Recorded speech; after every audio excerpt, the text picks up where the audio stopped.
I'm Mark Gregorian. I'm the one paying for the cheese and crackers. I'm the executive director of the Center for Immigration Studies. We have a great crowd here today. No testament to the center. It's actually a testament to our guest, I think, rather than me, but that's okay. Greatness through association is something we routinely see. The center is, most of you know, but some of you don't, we're really the only think tank in the country that examines the immigration issue from a skeptical perspective. We try to make the case for better enforcement, for more streamlined, rational immigration laws, and overall for lower total levels of immigration for a whole variety of reasons. And that's kind of an interesting thing, is people come at this issue from different directions, or different things pull them in. For me, a long time ago, what initially got me moving towards the immigration issue was this issue of bilingual education, bilingualism and assimilation, that sort of thing. There are other people who are attracted to it because of concern about working class Americans dealing with competition. Other people deal with it from other reasons. And then, of course, especially after 9/11, we saw a real increase in concern about the security aspects, both directly security, in other words, for terrorism, but also more broadly the kinds of things our guest is going to talk about, Shariah and related consequences of high levels of immigration, at least for certain parts of the world. So we do this, some of you are new to this, we do these kind of events in Manhattan, I think 4, 5, 6 times a year. We brought up a variety of speakers. Last time, who was our speaker last time, John? I forget. Somebody was here. John O'Sullivan. John O'Sullivan was our speaker last time. Of course he was. Former editor of National Review. It was a good talk he gave about the politics of immigration and how it could play out. And our speaker today is going to talk about, actually, what's the title we came up with is immigration is a catalyst for Shariah in the West. So, not just the United States, but Europe as well. So Frank Gaffney, most of you know him, but the former high-ranking Defense Department official, head of the Center for Security Policy, one of the important think tanks in Washington on security issues.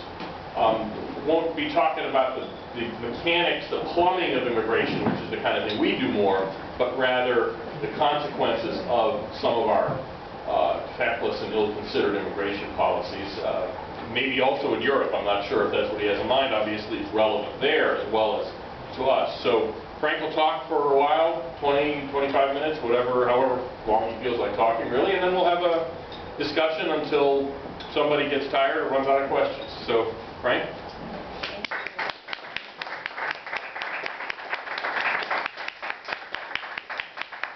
Thank you for being here. Mark has been exceedingly generous.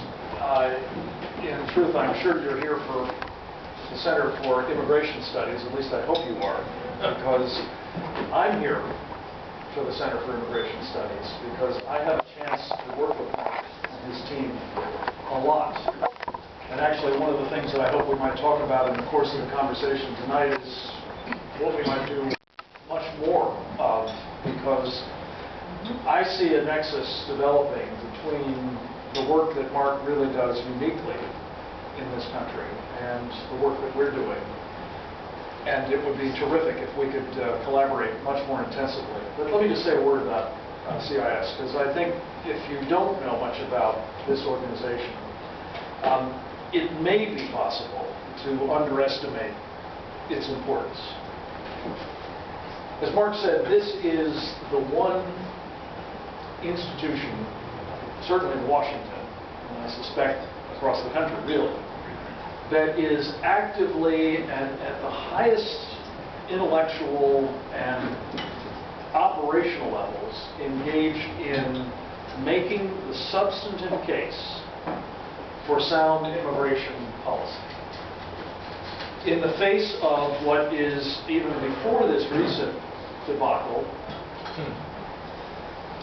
the overwhelming political sentiment that actually immigration to be sound is to be generous, accommodating, well, relaxed, shall we say. Relaxed with respect to border security, relaxed with respect to enforcement of the law, with respect to deportation practice, and so on. So, I'm a big admirer of people who stand against the conventional wisdom when it is wrong. And frankly, there are few policy areas that I see in sort of the broad national security arena that are more wrong than the notion that a relaxed policy towards immigration or towards the enforcement of the laws on the books with respect to immigration is the smart thing to do. And what I want to talk to you about specifically, because this is the place in the Venn diagram where Mark's expertise and our interests overlap, is why that's especially untrue with respect to the national security. And the trouble is that, as I'm sure you all are aware, what has been developing in the past decade or longer, but most especially the past decade, is the emergence on the other side of our borders. And we'll probably spend most of the time talking about the southern border, but it's true of the northern border as well. Arguably, it's true of our seaports and coasts, for that matter.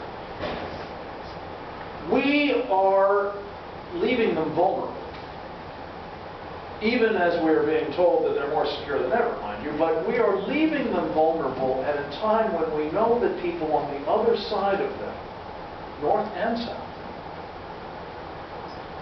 include people who are interested in coming here to hurt us.